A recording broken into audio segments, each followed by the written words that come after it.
like wet and dirty. Excuse you? Go on. What's Sorry, wet and dirty besides my love for Leo? I Furious. feel like you knew. I'm so mad. I'm mad that I was right. I am too. I really am. But the hopeless romantic in me I know. feels like there's gotta still be something and a reason. No, I was pissed. I am very, very angry. I sent you a screenshot of like this beautiful, sweet. He was like saying to Nora, he's like, "You're obsessed with me," and she giggles and he kisses her. And I sent it to you and I circled it and I was like, "Oh my god!" And then after that, our texts between last week's episode and this week's episode are very different. It's so different, so infuriating. You were so right about the love bombing, the freaking love bombing. I've dated my fair share of actors. Okay. I'm sorry. And also, you know who else clearly has? Annabel Monaghan. Because the accuracy. What's going on with my hair? Sorry. No, it's so cute. And by the way, I love the dress, love the top, love the fit, love the hair, love the life, love the backdrop. Still in Colorado. She's still in Colorado. What are you doing there? Visiting fam of? Are you just doing 4th of July celebration? Just living our best life. Shelly is here. We're having so much fun. Last night we went to, it's called a mixer, and I love it. So what they do is they take experts in their field of 2 completely different worlds, and they do it. Each person does a 20-minute presentation, and then the audience gets to ask questions combining the 2 topics, and they bring it all together. It's the coolest thing. So last night was quantum mechanics, quantum physics, and chaos theory. Perfect. Mainly chaos theory. So for our audience, chaos theory at its simplest form is the butterfly effect. Yes. And the butterfly effect is this famous scientist came up with the idea that if you could go back in time to the dinosaur era and some guy steps off the path and he steps on a butterfly, and when he goes back to the present, the whole world has changed just because of that one little action. Maybe that butterfly is the one that was supposed to save a dinosaur that stops who knows, right? Yeah. But that's the butterfly effect. So it's chaos theory and the butterfly effect versus this man who was an expert on mailboxes. And so he broke down mailboxes and equality, racial and gender equality and inequality in the United States and how the mailbox came to be. And so the audience, us at the end, a bunch, just an auditorium full of big old dorks like me, which I loved, gets to send in questions about, chaos theory and mailboxes. And how does one find this type of event? It's so cool. How did you learn about that? My dad's lady, Camille, who we love, Yes. found it online. She went to it 2 weeks ago, and it was monarch butterflies, which, here's another fun fact. We've already lost our entire audience. I'm so sorry, but I want us to have just a little jolt of joy in the beginning. Fun fact about monarch butterflies, okay? They only live for a couple of weeks, but they migrate. So if they have to migrate 45,000 miles, let's say 4,500, let's not be dramatic, but 4,500 miles, and they only make it to 1,000 miles before they die. Well, they go 1,000 miles, they go down, they lay their eggs, they die. Their babies wake up and continue the journey. And that they is just evolution. know off of. They just know intrinsically. They just understand that they need to keep doing the journey. That's crazy. I thought of a really fun animated short about a butterfly that doesn't want to do. Isn't right for the path of its parents. Dude, that is amazing. I love it. What would you call it? Have we titled it yet? No, we haven't. This is a brand new school. So she's at the very beginning of the Lost Trail. Yes, the Lost Trail of the monarch butterfly. Dead. Sounds real artsy fartsy. It'll get an Academy Award. I love that. Yes. Oh my God, that's so on brand for the book that we're reading. Well, hi, we've been talking about Schrodinger's box and quantum physics and Annabel Monaghan. And so for that to be one of the topics of the thing is just like very kismet-y. Well, I'm so excited. We have so much to talk about. Should we get into it? Yeah.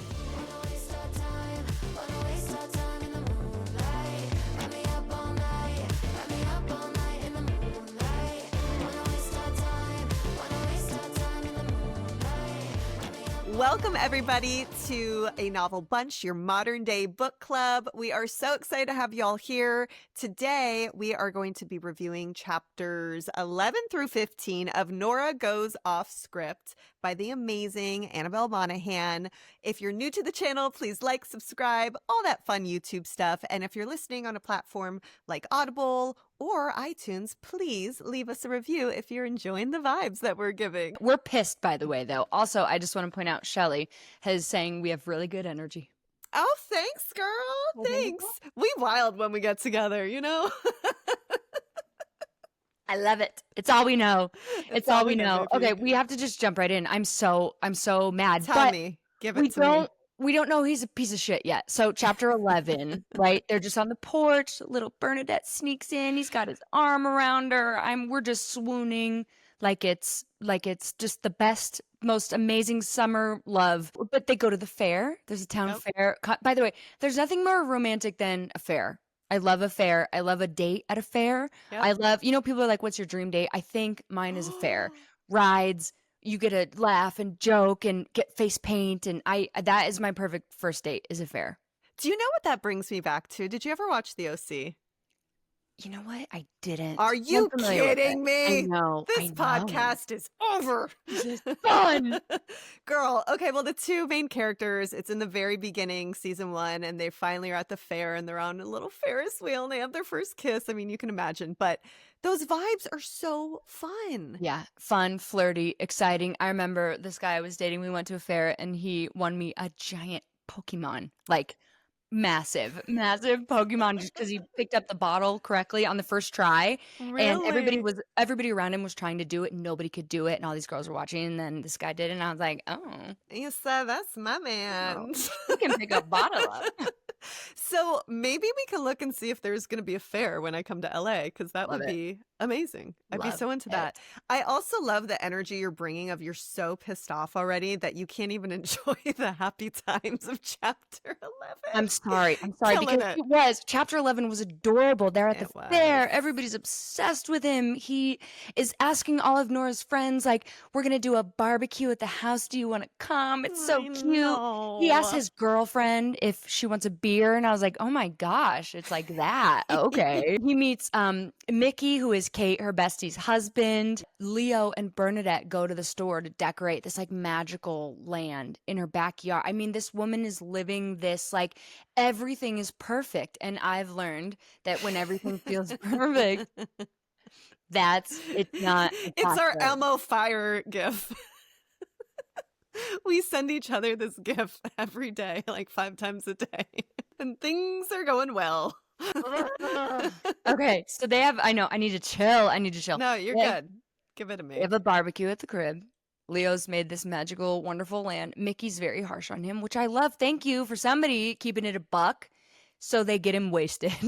Kate and Nora overserve him. And then he starts asking questions like, how much money are you making? And Leo's like, well, you can Google it if you want. And I thought that was hilarious. Leo seems very like confident in his success. He seems to be a secure personality type. Yep. This doesn't affect him. And he goes, you realize when you have money like this, that money isn't everything. And that's an interesting statement because it's so easy for people with a boatload of money to say that. And while it is true, that's a tough thing to tell people that are living paycheck to paycheck, that money won't buy you happiness, because you know what it will buy you? A wave runner. And you know what brings happiness? A wave runner. I love that's your go-to. Stole it from Daniel Tosh. I cannot take credit for that because it's in his stand-up. He's like, have you ever seen an unhappy person on a wave runner? It's like, Dude, I miss him. He used to be everywhere. That man has jokes. I don't know, but I loved him. He was so funny. But yeah, so he's just being a G, keeping it a buck. And then he says, money doesn't make you happy. And drunk Mickey replies and he says, I think it would make me happy. And Leo says, that's because you're already happy. Ooh, let's digest that for a minute. Even though we all know what's about to happen, it's very clear to me that Leo is searching for happiness. He's unsatisfied with this opulence and fame and money. But he's an actor and he loves acting, and he truly loves acting. We can see that with how he threw himself into the school play. And you can't just stop acting. Most of us are born this way, and we can't stop. It's so funny. I was going to ask you too. Remember how last episode we were chatting about, he said, I'm only 40 from 40 Plus, I can be a new person, live a new life. I was like, is that something you would ever consider? No. Or yeah, she's like, no, I Now have I'll to. pivot. I'll produce. I'm producing shows. I'm course. developing shows. Like we're doing podcast. Like I'm not. It's not just your linear acting anymore because 2025 doesn't allow for that. Yeah. That's cool, but the need to create is there, and I don't. There's not a world where I could just bop into a sweet, smart, small town and just be satisfied with the day to day. I can't do it. I'm insane. I can't do it. I can't imagine Leo could do it either. So that was a red flag for me, but I tried to overlook it because maybe in this magical book he can change his life. I don't know. Then comes chapter 12. Dun, dun, dun. Molly was waiting for this the whole time. And here's what's funny, because I had to read it before you. And when you finally started reading it yesterday, you were texting me and it was all caps. And I was like, I've been waiting for you to get to this point with this fucking bastard. But I think we're still having fun in chapter 12, right? Aren't we? Vicky shows up. Well, Ben calls out of the blue, who is Nora's ex, and she is hanging out with Leo in the tea house, and she looks at Leo, and he's like, you want to answer that? She's like, nah, I don't. So she doesn't. Then Ben calls again, and she's like, fine, I'll answer it. But she tells Leo before she answers it, he always will call. He'll say he's going to come. Hold on. Hey! We are filming. How dare you? Quiet on the set. Quiet on the set. Wait, come here. Come say hi to Alyssa. Quiet on the set. I showed Alyssa and the show. You're cool. Hey.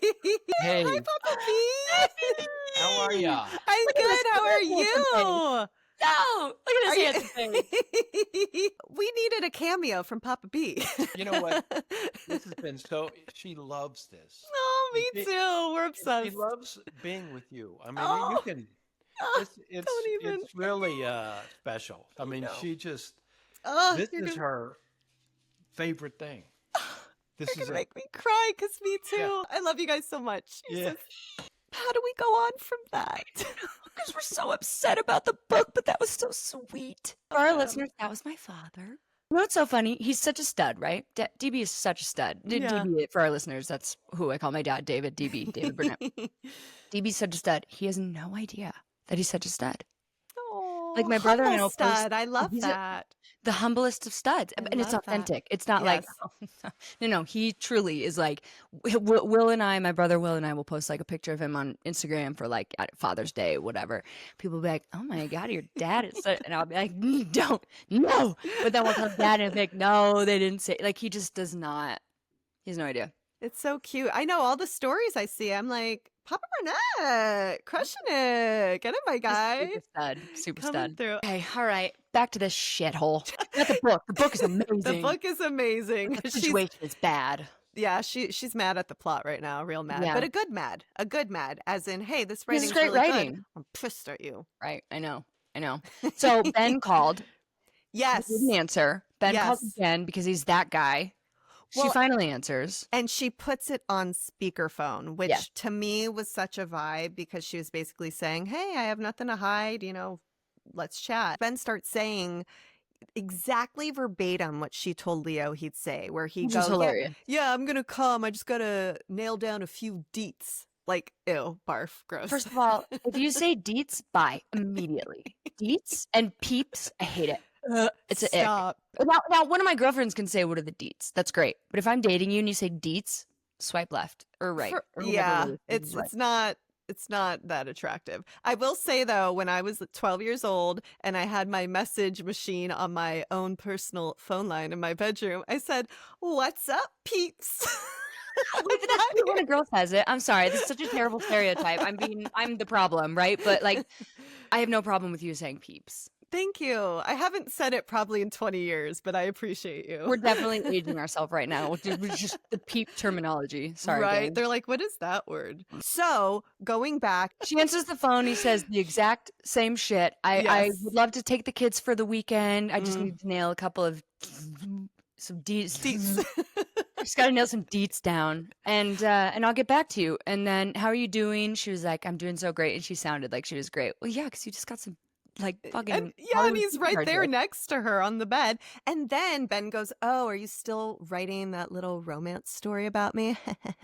And she just thinks it's hysterical. She's like, if only he knew that we just filmed a few scenes here at our house and now I'm getting on with the guy who played you. Your times 1,000 version. Yes. We thought.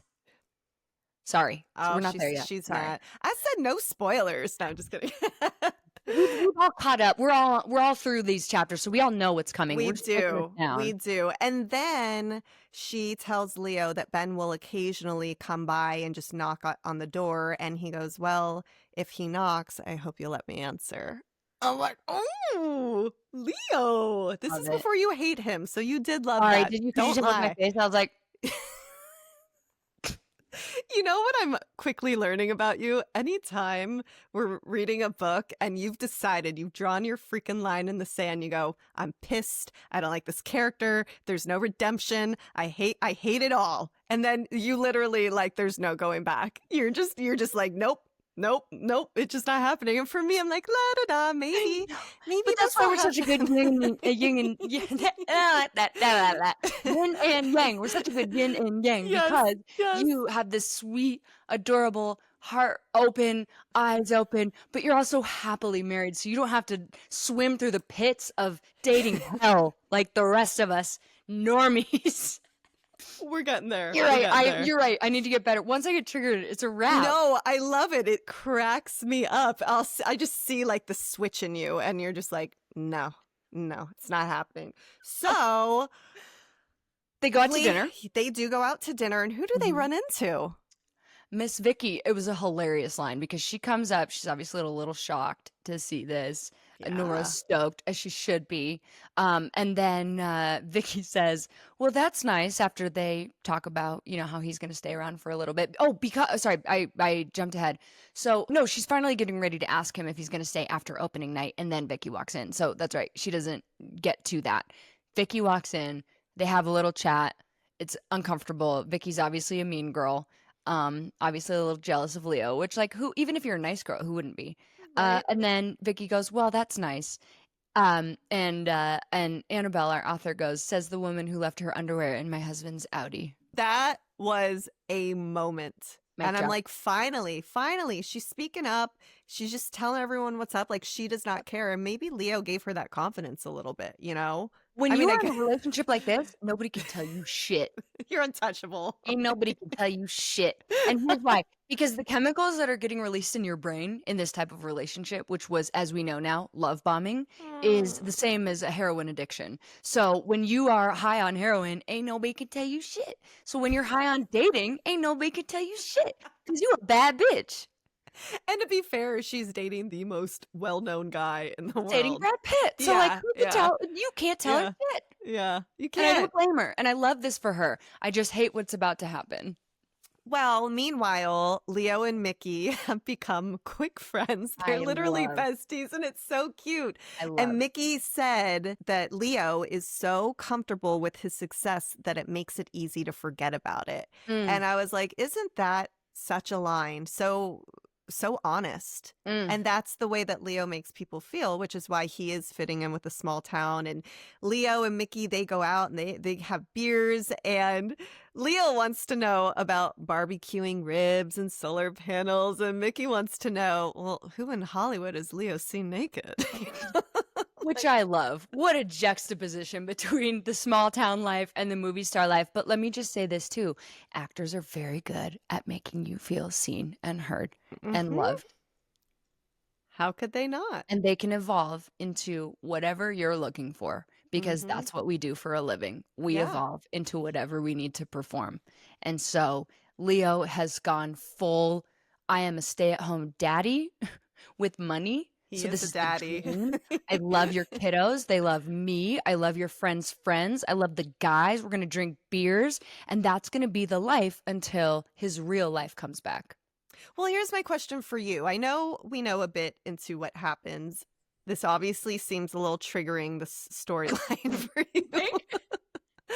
But does any part of you feel that Leo is somewhat organic with his emotions. Here's the thing with love bombing that I've seen. It happens because they genuinely care about you. There is an absolute, undeniable spark. Most people, and also people, because women love bomb too. We just saw it on Love Island with Huda. That was love bombing. Jeremiah got love bombed, and he played into it, so you can't make her the bad guy because they were both a part of it, but Huda love bombed the shit out of him. They want to have that connection and that relationship, but once they have to get truly vulnerable with you, and I'm not talking a rehearsed thing where they talk about how their mom had lung cancer that they've said to 50 people a million times and they can pull out of their bag of tricks. I mean like true vulnerable day-to-day monotony that life can be with in between the jolts of joy and excitement. When it gets to that point, after they've put you on this absolute pedestal and they see that you're human, then they freak out because that means that they have to be vulnerable and be real. And that is true intimacy. And so people that love bomb, even if it's not intentional, which usually it's not, it's a psychological process that happens. When you're love bombing, you are incapable of that true intimacy. Look at my girl coming through with the facts, the cold Shout out my facts. therapist. He's so proud of me right now. Well, it's so interesting because the last book we read, Love Bombing, came in the form of really buying her everything. I mean, to an excessive scale. Yeah. And this is more just emotions, being your dream guy in the sense of role playing as dad, being there for the kids, doing all of that. So it's role playing. We needed one of them. At least one, and appropriate. See yourself out. Oh, the episode is young. We're only at 26 minutes. We have time because we've got time. I know. So at this point, Leo and Nora, they start running together. So you can't be mad yet. They're still doing cute things. And I found this unique because Nora likes to run in a loop, and he is not about that life. He likes variety. And so Leo takes Nora through a meadow of yellow and lavender wildflowers, and the writing becomes straight up cinematic. It was so gorgeous. It was so beautiful. But for me, obviously, I love to run. I can't do what Nora does. I am not a loop girl. I need variety. I need like different routes every time I go. I don't know if it's a mental thing, but maybe that shows a lot about who she is, that she likes systems and routine and knowing exactly what she's getting into. And for him, it's showing a little bit of his mindset where he's like, nah, big actor. I need, to not know what's happening every day. I don't want the same thing every single day. I want a journey. Yeah. And so I find that's the fundamental difference between the two of them, right? Is that actors, our lives are chaos. I could have to leave and go to Thailand tomorrow. Like that's what Shelley has to go to Bogota. Like that's what happens. Yep. And then she says, not to jump forward, but just when she's talking about how having her schedule keeps her sane and it saves her. She's somebody that reacts well to a schedule. It is very interesting thinking about this and talking out loud about this because Freddie, my husband, for those of you that don't know, maybe you're just meeting him, producer Fred, PF, what up? Yeah. You and I met because he acted on Days for many, many years. And he is someone loves the gypsy life. He, even to this day, is like, yeah, let's go do this. Let's do this. And I'm always down to go live an adventure. I really do like that. But I am more on the other spectrum where I need home base. I need security. I need to, I thrive very well with schedule, with balance, with knowing that I can, I guess, have my cake and eat it too. But I could never be someone who just lived out of a backpack. Could you? Is that something you could? I mean, I need some kind of home base to keep me grounded. I definitely need to be grounded, but I've lived in New York City. I've lived in New Orleans. I've lived in Texas. I've lived in Utah. I dated a guy that was on the Qatar national basketball team a million years ago and flew to go kick it with him for a couple weeks. Like, I'm just down for exploring and excitement. And I think that's one of the innate thing in actors is that we're looking for all kinds of different things all the time. Of course. That is just not something that Nora feels fully comfortable not with. At all. And she also has children too, so Which need routine, you need all of that. Then there is a conversation the next day. I've got to read a little bit of this for you. So it's between Leo and Nora, and they're out for a walk in the middle of town, and Leo, he's just kind of like prodding a little bit, and he says to Nora, "Tell me this, if I went and had sex with stupid Vicky whoever, would you care?" A woman wheels a stroller around us, but Leo's not budging. Just tell me. I know how to make a scene. Why are you asking? I'm just gathering information. Leo's vulnerable in the moment. His face is expectant, and his shoulders are braced as if he's expecting a blow. I'd care a lot, I say. And he kisses me right there on the sidewalk at 2 o'clock in the middle of town. As we walk to the car, he's laughing. I knew it. You're so into me. This is the one I sent you. I circled it when I was still in La La Land. Before you sent this to me, or maybe it was after when I was reading it, this stuck out to me. It was just so perfect, and I loved it. And I love that he ended it with a freaking joke. He had that little comeback. Gosh, you're so into me. I love it. So I feel like, I feel for me, being hilarious and making someone laugh is a must for a relationship. Yeah, non-negotiable. That's the word I'm looking for. And that's so when I see that, I just go, I really appreciate it. And I love that for her, because it's not just romance, but you're also giggling. And they say the more you laugh, the longer you live. Well, and it says he looked that part. It says he looked and felt very vulnerable. Like he even though he's a fucking idiot, part of him really likes the version of himself that he is around her. But there was a quote that I read that one of my girlfriends sent me, and it was like, sometimes you're not somebody's cup of tea because you are ayahuasca. And what it means by that is ayahuasca is a indigenous drug, which is a very beautiful, earthy experience. Ayahuasca makes you look inward and see yourself, and you might not like what you see. And that's why the ayahuasca journey is so powerful. It helps people get through all kinds of trauma and things that they haven't been able to bring up to the surface. So you're not somebody's cup of tea because you're ayahuasca. You are showing them who they could be. They just might not have the tools to be that. And so they freak out and they run away, which is what I think Leo did. So good. Yeah. So good. Well, at the end of the chapter, Nora is now comparing her house to the tea house. And she goes, in that second, my life is like a tea house. I can see all the way through to the other side where there's an entirely different reality. Oh, I'm sick for her, because guess what? When Leo fucks off, everywhere she looks is going to remind her of this man. I know. That's so tough. That's so tough that she fell in love with him in her house, because he can't, and he gets to go away and never be reminded of her again. That's another thing actors get to do. They enter your world so that when they leave, they don't have any memories of you. They can run away and just easily go. That's also when, like, and this is Love Island, this is an acting set, whatever. When you're on location somewhere with a bunch of people, this could be AOL having a business meeting trip for a weekend, whatever it is, you trauma bond with somebody because you're with them 24/7.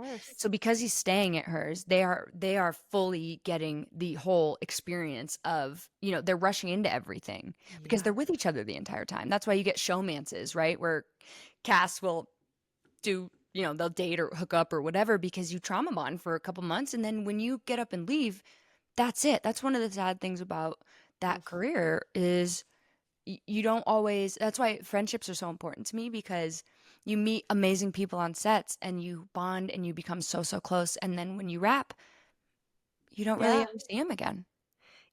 Low key, and this is so messy of me to say, but as a viewer, I love a showmance happening when they're filming, because it just awakens that chemistry, and it is such a good watch. And I know that is probably so unhealthy and crazy, but as a viewer, like it as long as you're not doing it. You're in a healthy, committed, loving marriage. You can like whatever the fuck you want. I love you so hard. I shouldn't like it because I'm still looking, and I need to remind myself that's not what we're looking for. You're like, nope. Well, you good, bitch. So, Chapter 13. Nora's living her. Yeah, for real. You know what? I think you should take the reins on this one. This feels very Molly. I literally texted Alyssa. I was like, I need to schedule an emergency appointment with my therapist because a script comes to the door, and it's for Mega Man, which let's say is Superman, and they want Leo to. He's also audition, but they know he's going to be the guy, right? And I was worried about this. I was worried about this last episode. I was like, he gets to live this magical little wonderful life until that script comes and he's got to go. And we're back to reality. I was going to say, however, though, he very much was saying, we can make this work. You know, I'll go here, we'll do this. And it sounds nice up front, but I guess you know firsthand. Well, your intentions are good. You're like, we'll figure it out. We'll do long distance. I'll do this. You do that. It'll be okay. But really, you're all high because you just got a gig and you're planning ahead. Yeah. And the person Yeah. you're about to leave is like, I don't want the audience to just think that I've just been played out. I've been the bad guy too. I've been the actor that left and disappeared and kind of ghosted a little bit because now I'm in this new world and I have to focus in this new world. And it's just a part of the job. And Yeah.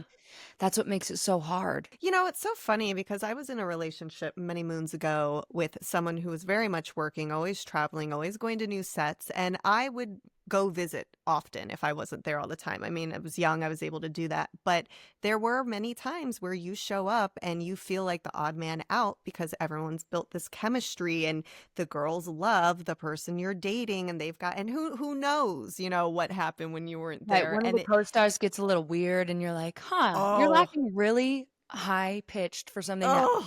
my dumbass boyfriend was not funny. It was not funny. Mhm, And you're laughing a mhm, lot. And that's mm. weird. And not, yeah.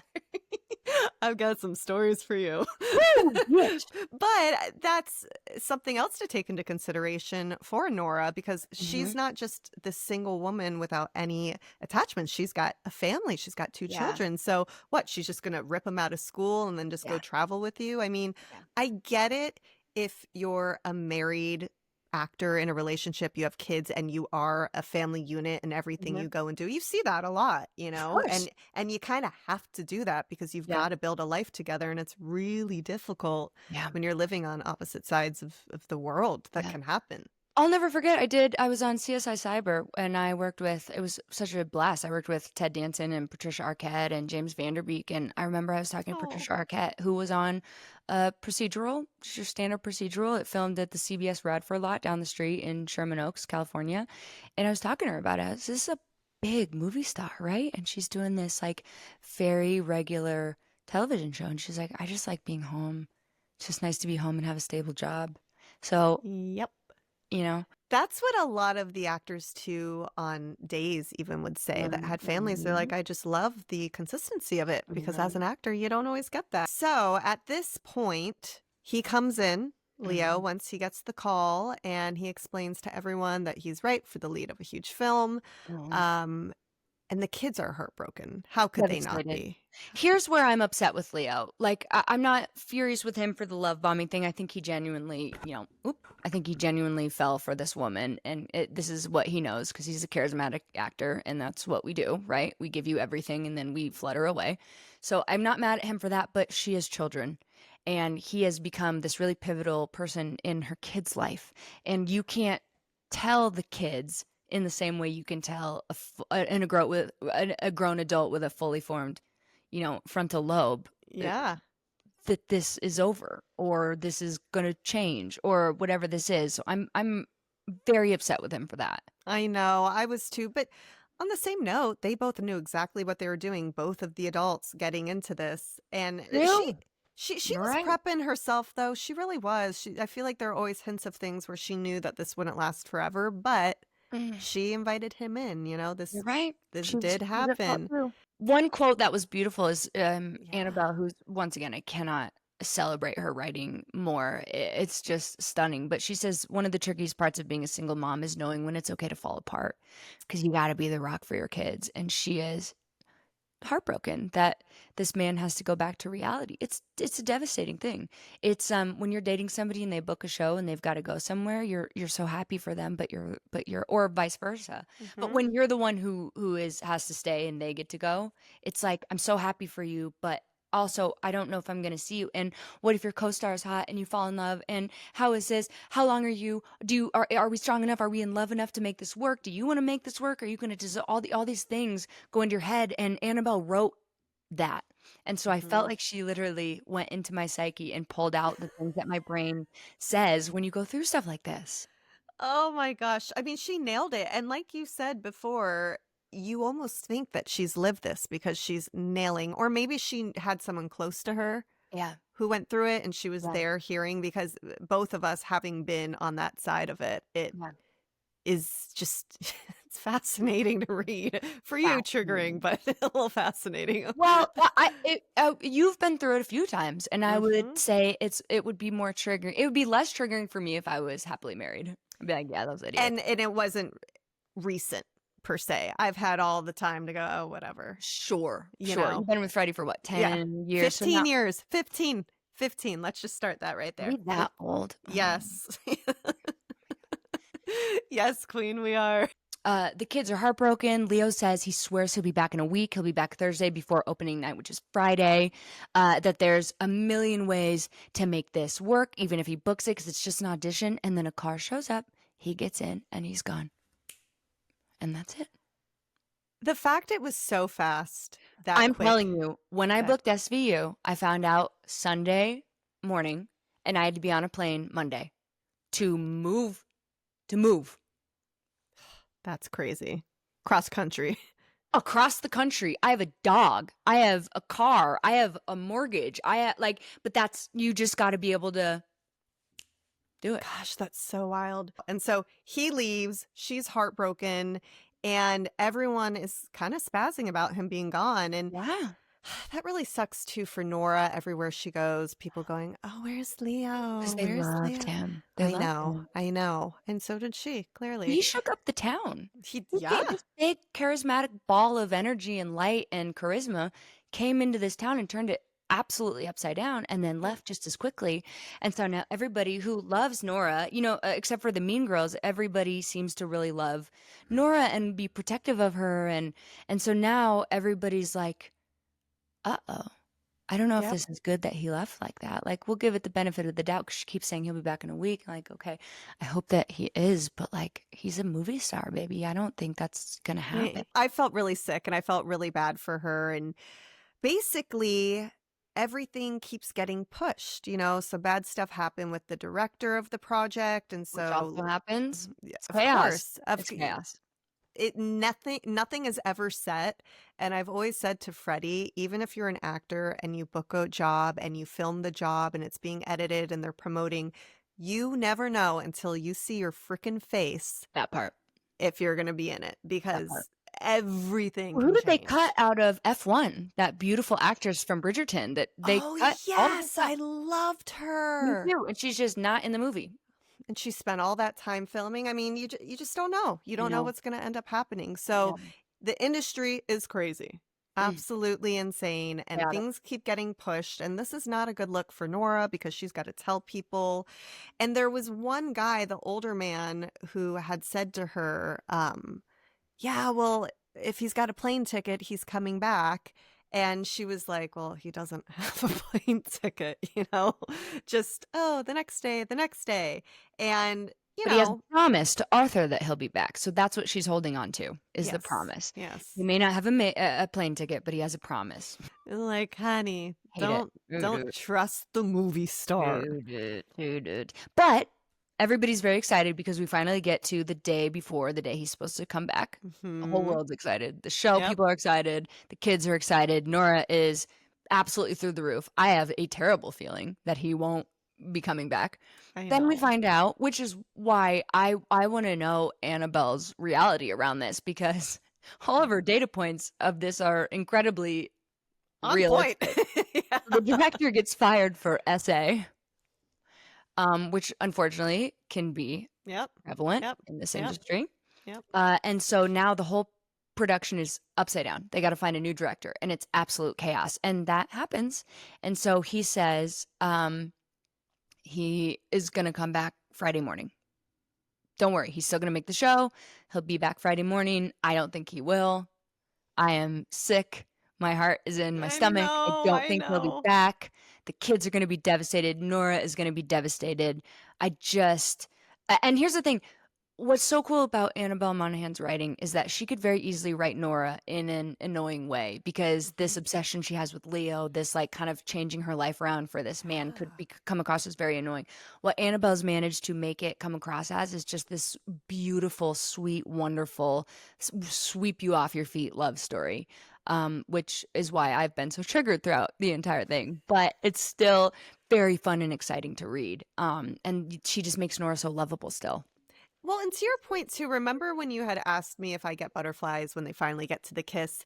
I felt the same exact way when all this was happening, just devastated. Like I was walking around my house going, I felt like I got broken up with. yes.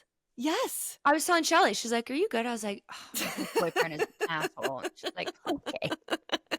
She goes, "I'll leave you in your little book room. Yeah, in your little library. You stay in there, honey." So supportive. She supports my reading. We go outside. We go on my dad's patio. We read. We drink some White Claws. We live the dream. But amazing. But I was devastated yesterday. I know. I really was too, and it sat with me for a while. And naturally, she deep down, Nora is hoping that he will magically appear, and it was something that I was so able to relate with because my entire life I'm still this way, glass half full, always believing in people and hoping the best and that they're going to do the right thing and that I'm just going to, magically just get what I want. You know what I'm saying? That's always a testament to you though, because you've been through some fucking shit. Girl. And the fact that you still walk through this life unjaded and heart open is just such a beautiful testament to your soul. Well, thank you. I think that's just how I have to be. I don't know. So when I was reading this, I was like, God, I was the same exact way. Throughout life, I try and believe in the good in people, and sometimes that comes back to hit you real hard. But then I'm like, okay, whatever. YOLO. So she's thinking he's gonna show up like they do in the movies, but he doesn't. And well, remember, she doesn't hear from him all Thursday. Oh, so he just doesn't reach out. Okay, hated that. Yeah, me too. So he doesn't reach out, and then Friday comes. And we get the text that the director got fired. Everything's so chaotic. If he leaves, the movie falls apart. Yes. And he doesn't know when he'll be back. To me, that tells me you're never going to see him again. Nope. Never. You're never going to see him again. Never. I did not feel good reading that. He's moved on. And there wasn't even anything of like, oh, hey, send me a video of him killing it or whatever. Yeah. Because there was one point where she sent him a picture of Burnett. And or a video of her saving the ball. Yes. Game-winning stop. And he loved that. And he said, love you in that. That was in the very beginning when he left. And then slowly he stopped writing her, and a day turned into 2 days. And then full on ghost mode. Yeah. And so I'm thinking ghost mode is something that goes very well with love bombing. That it's just kind of two ingredients that go together very well. Because they can't face themselves. You've shown them a side of them that they wish they could be, and they realize they can't be that. And so it's easier to just let you hate them than it is for them to take accountability and say, I can't be what you are looking for. So in this instance, would you say that Leo is looking at it going, oh, I can't be this small town life guy. I can't be father figure. I don't want to be that. Or what do you think it is that he's seeing that's making him go, I can't go back? Well, I don't know. He's a little bit tricky. He's a little bit tricky because we also find out that he's gotten back with his bitch. We have the craziest mic drop moment. So the part of me that's just written him off as a fucking typical asshole is he got back with the girl he always wanted to be with, and he had a beautiful rebound with Nora, and then she came back into his life and he dipped. It's like the little doll. Okay, well wait, let's rewind a little bit. And then I'm so sorry. No. Then I really do want to get into that. Arthur, who we're so worried about is going to be devastated, says, don't worry, Mom, I got the text too. So at least he texted her and Arthur. Yes. And then Bernadette gets butthurt because she doesn't have a phone. And Nora's like, you're 8, relax. I know. But we watch Arthur step into caretaker protector mode. And it is so sweet and adorable. Both of her kids were superstars during this process. Yeah. But he goes, we don't need him. Oh, my little heart. Little man of the house. My little heart. I love him so much. And then chapter 14. Real quick, before we go to no, it's okay, because then the play happens, right? Oh my God, I'm missing so much. That's okay. Okay. Shut me up and go for it. You're good. So Arthur goes, we don't need that. We don't need him. Goes to the play. puts on the performance of his fucking life. The whole time, poor Nora, which I would have done the same thing, is like, he's going to show up. He's going to make it. He's going to be here. And he never shows up. And he never anything. However, Arthur killed it. And she sees Arthur smiling from the inside. And she says, Annabel writes, Arthur smiles from the inside, a smile that tells me that he knows who he is and he knows he can do things. And the basic truth of parenting fills my heart. If your kids are okay, you don't really have any problems. I know.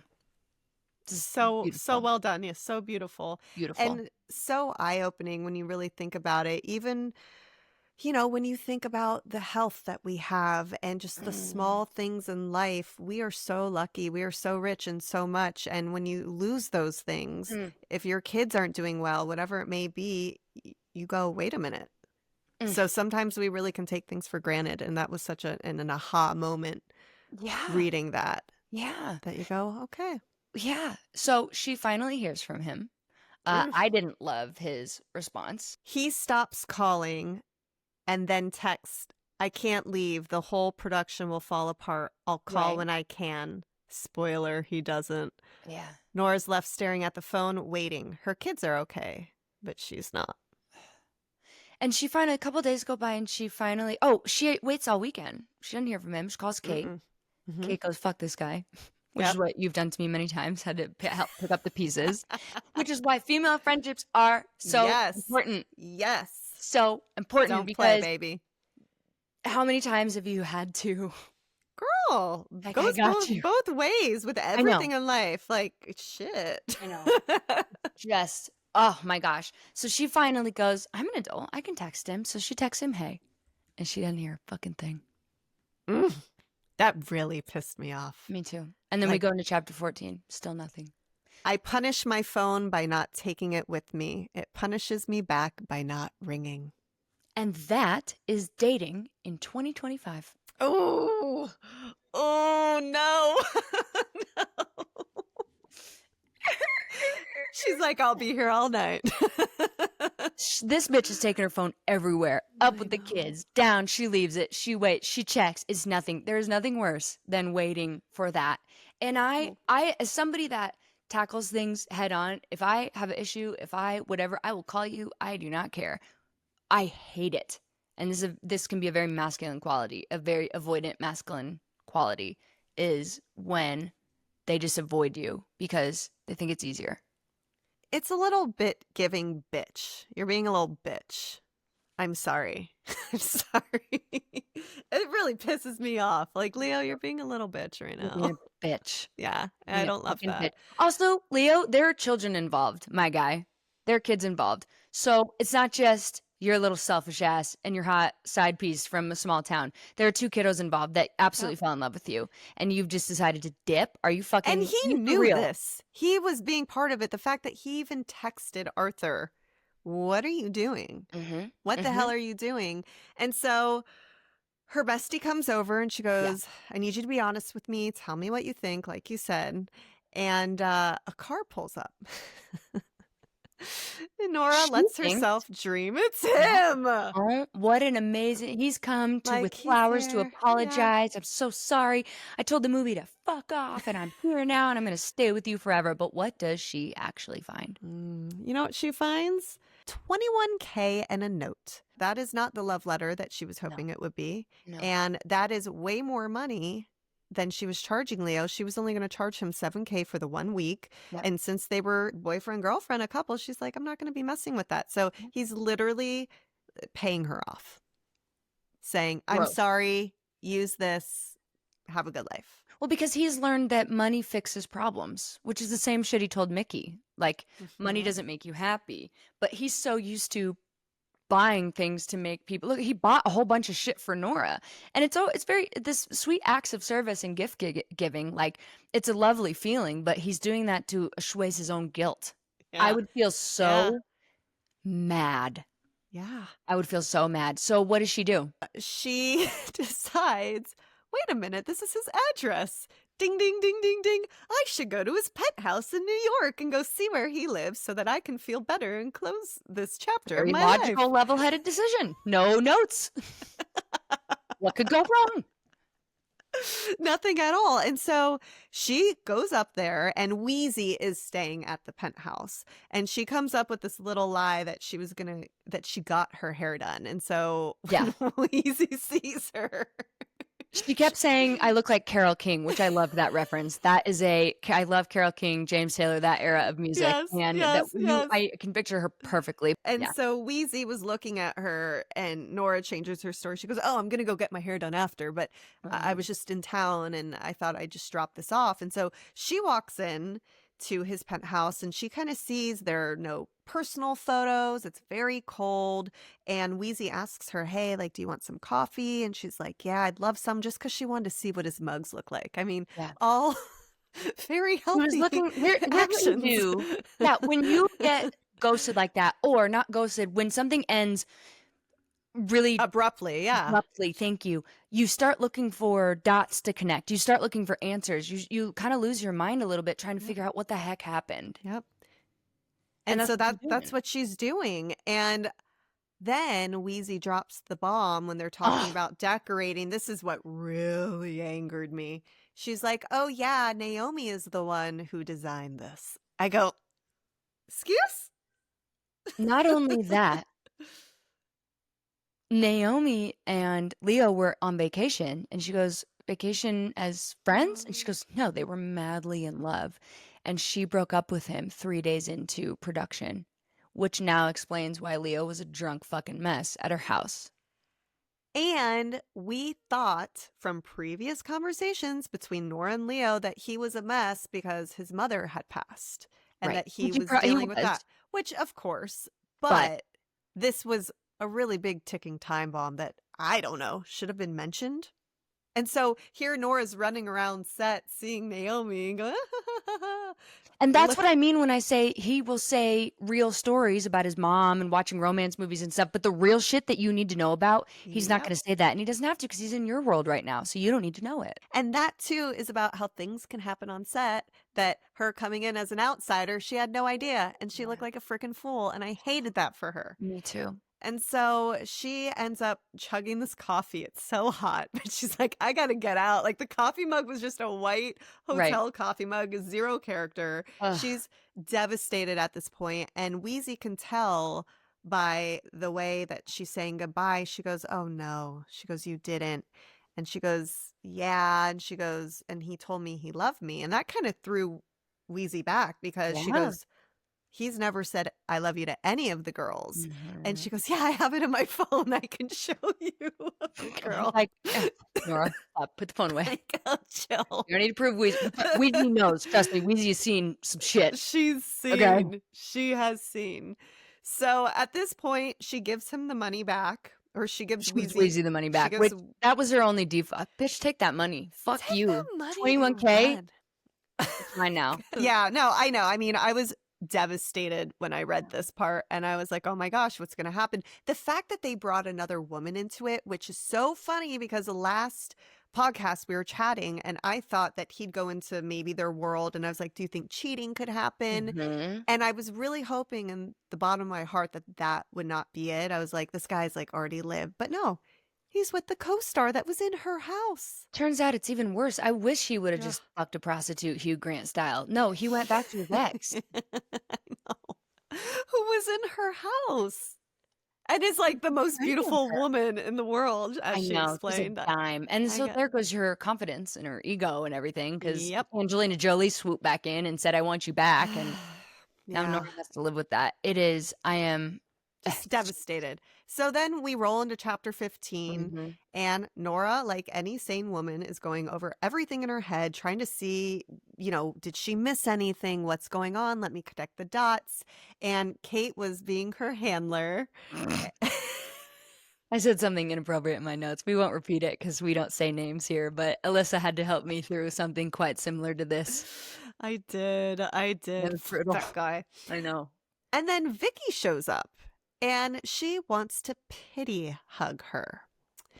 Nora, Vicky says in the most maddening way, a cousin of calm down. Fuck, this is great writing, you say. Oh, no. No, because I know exactly how she said it. She goes, Nora. Oh, you bitch. Yeah, I know. Bitch. I know. I don't want your pity. Get Right. your And of course smug she runs ass into out fucking of here. Vicky. Yeah, of all the people to run into, of course it's Vicky, who she's I got this know. crazy, I as you know, know. as our readers know, was the woman that Ben was having an affair with. But Nora Correct. snaps, which I loved. Oh yeah, she was not about it. And she really at this point, I feel like she never gave any Fs, but now she really doesn't. Right. She's Right. like full on. Have Right. you ever in your life ran into someone who you had a partner who cheated, they cheated? Have you ever had that happen and then you ran into them? I've seen the person, but he just scampered away like the little bitch he is. I know that's right. I know you know who it is. And that will die with us. Oh my gosh. But once again, I'm a confrontation. I will not just confrontational. I'll come say hi. I'm not a child. I'm 37. Even if we had a relationship and we broke up, if I see you in public, we spent time together, I'll come say hi. Yeah. Unless it was brutal, in which case I'll ignore you because you don't deserve that. But like, I won't be a little bitch about it. Yeah. So if one of these said individuals came up and go, Molly. Oh my God. Yeah. So Nora at this point, she goes, you know what? I'm going to go visit my family. And she ends up going. Kate first. She does what? She sees Kate first. Okay. And Kate has to tell her that Leo gave her $100,000 through his charity trust. Oh, yeah. And that she doesn't have to keep it, but that it would help her monument. One of the things that Nora says is that Kate makes so many things happen with nothing to help the charity that she's in charge of. And so Nora says, keep the money. It's not like, obviously Leo feels guilty. He's throwing money around. He's trying to like fix it in a way he's been told fixes things. Put $1 million in my account and we'll be good. Just one cool milli. That's 100%. It. I was just thinking that. Add 2 more zeros to that 21K. The 21K, that's not right.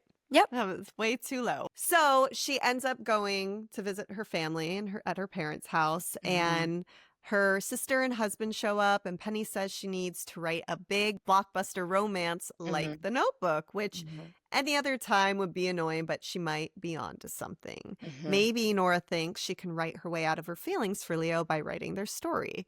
So Nora has to figure out how to heal herself, you know. We've all been there.